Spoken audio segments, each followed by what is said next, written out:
Hey guys, this is Mrs. Mount, and today we are going to be talking about embedding quotes into your own text for the purpose of analysis, supporting your analysis with evidence from the text. Highly important. Okay, so analysis. What is analysis? This year you're writing analysis essays that seek to break down the text or put it into different parts and categories, looking closely at elements such as syntax, diction, tone, structure, figurative language, or any other literary or rhetorical device. The purpose is to examine, evaluate, appreciate, and truly understand the text. Supporting your analysis is at the key to any structurally and text evidence-based sound analysis. Okay, so however you choose to break down and analyze the text that you're reading is going to be up to two things. One will be the prompt, and the other will be your interpretation of the text. You have to pay attention to the analysis prompt that you're given. What specifically is the prompt asking you to look for? And more importantly, the prompt may additionally ask what the impact of that element is on something specifically. So you really have to take some time to analyze the prompt and then spend a decent amount of time breaking down and analyzing the text based upon what the prompt is asking you to do. Once you have interpreted your text and you have an answer to the prompt in a very viable thesis, you now are going to write the body of your analysis, and we're going to get to the point of this video, which is supporting your analysis with embedded texts. Okay, embedding text evidence or quoting the parent passage is not an option.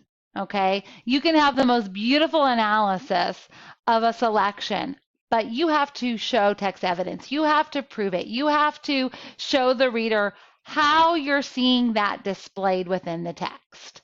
You can do this in two ways. You can paraphrase or refer to elements of the text in a more general fashion, and you can also quote it directly. Both of these ways should be present in your essays. All right, so examples for how to embed the quote, I think, is the most important part of this video because you want to see what is this going to look like, okay? So you are never going to just quote a passage or a sentence from the text as your own sentence in an essay. I should never get your essay and just be reading your paragraph along, and then I come to a sentence and it's quoted, and that's it. It's obviously from the parent passage, but I have no idea where it's from or what you're wanting to do with it. It needs to be placed or embedded into a sentence of your own creation. So for the purpose of examples, I went to the poem Because I Could Not Stop for Death by Emily Dickinson, and I've put together a couple of analysis statements with embedded quotes. So let's look at this first one. It says, Dickinson's poem is filled with word choices that suggest the ephemeral nature of the moments, such as, quote, gossamer my gown, and, quote, my tippet only tulle, showing fabrics that are not substantial in nature and show the fleetingness of life. So these blue parts are direct quotes from the poem that I am bringing out. I'm bringing out these words, gossamer and tulle, to talk about the nature of those words, the feeling and tone that they give off because of those particular fabrics, and how using those fabrics showed an ephemeral nature, a fleeting nature of life that she's trying to suggest in the poem.